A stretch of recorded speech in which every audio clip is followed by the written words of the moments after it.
کیا ایسا کر سکتے ہیں ہم کہ استخارہ در استخارہ کریں؟ یعنی ابھی ایک استخارہ کرایا منع آیا، کل پھر استخارہ کرا لیا منع آیا، پرسوں پھر استخارہ کرا لیا منع آیا، پھر ایک اور دن بعد پھر استخارہ کروا لیا. تو دیکھیں یہ تو ایک مذاق ہے، یہ تو نہیں چلے گا. البتہ دو شرطیں اگر ہوں تو استخارہ دوبارہ کروا سکتے ہیں، اور یہ دونوں شرطیں آیت اللہ سیستانی نے اپنے ایک فتوے میں ذکر کی ہیں، لیکن اور علماء بھی اسی کے قائل ہیں. استخارہ در دو شرطیں کیا ہیں؟ پہلی شرط تو یہ ہے کہ اگر تغیر موضوع ہو جائے تو پھر استخارہ دوبارہ ہو سکتا ہے. تغیر موضوع کیا ہے؟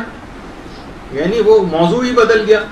مثلا ہم نے ایک لڑکی سے شادی کے لیے استخارہ دیکھا، وہ منع آ گیا، نہیں کیا. اب دوسری لڑکی، اب موضوع بدل گیا، اب کوئی دوسرا رشتہ آ گیا، اس کے لیے پھر استخارہ دیکھ سکتے ہیں چاہے اگلے دن ہی کیوں نہ ہو. اتفاق سے وہاں سے بھی ریجیکشن ہو گئی، انہوں نے ہمیں منع کر دیا. اب ہم تیسری لڑکی کے لیے تیسرے دن اس کے لیے پھر استخارہ دیکھ سکتے ہیں، کیونکہ موضوع میں پھر تغیر ہو گیا. اگر حالات بدل جائیں، موضوع بدل جائے، بہت سے دیکھیے ایک ہی دن کے اندر اسٹاک مارکیٹ کے اگر کوئی شیئرز خریدنا چاہے، اب حرام حلال کی بات نہیں کر رہا میں، ویسے ہی ایک عمومی بات کر رہا ہوں، کوئی شیئرز خریدنا چاہے تو ایک دن میں اوپر نیچے مارکیٹ ہو جاتی.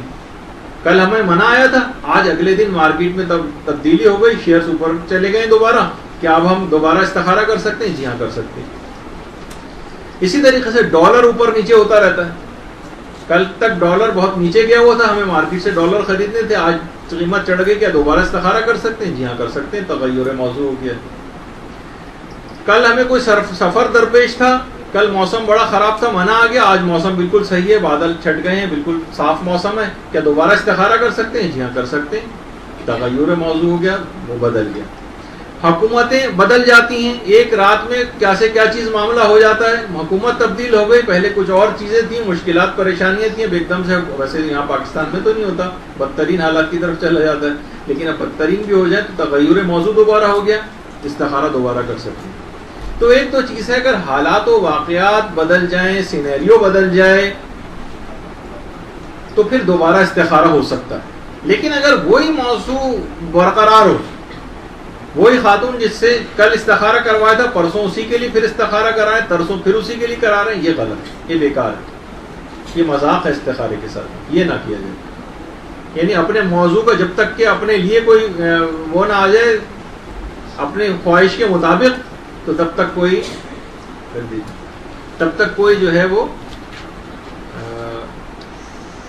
جب تک استخارے کرتے رہیں گے، نہیں ایسا نہیں ہوگا. ایک تو ہو گیا یہ موضوع. دوسری چیز ہے اگر صدقہ دے دیا جائے، آیت اللہ سیستانی نے بھی لکھا، صدقہ دے دیا جائے تو پھر استخارہ دوبارہ ہو سکتا ہے. یعنی استخارہ اگر منع آ رہا تھا اور ہم نے صدقہ دے کے وہ بلا ہٹا دی، صدقہ دینے سے بلائیں ٹل جاتی، تو اب دوبارہ استخارہ کروا دیں. اب صدقہ دینے سے وہ جو جس کی وجہ سے منع آ رہا تھا ہو سکتا ہے اب استخارے میں تبدیلی ہو جائے. تو یا تو موضوع میں تغیر ہو جائے یا صدقہ دے دیا جائے تو پھر استخارہ دوبارہ ہو سکتا ہے. لیکن اگر بالفرض ہم نے پھر بھی کئی استخارے کروا لیے، کئی استخارے، تو پھر ہم کون سے والے استخارے کو صحیح سمجھیں؟ کون سا والا صحیح رہے گا استخارہ؟ جو سب سے پہلا کروایا. بعد کے جتنے استخارے ہیں جس میں ہم نے اس بات کا خیال نہیں کیا اور دھڑا دھڑ کرواتے چلے گئے اپنے مطلب کا استخارہ لانے کے لیے، وہ سب بیکار ہے. سب سے پہلا والا جو استخارہ ہے بس اسی کو ہم خاطر میں لے کر آئیں گے. ورنہ برحمتك يا أرحم الراحمين وصلى الله على محمد وآله الطاهرين.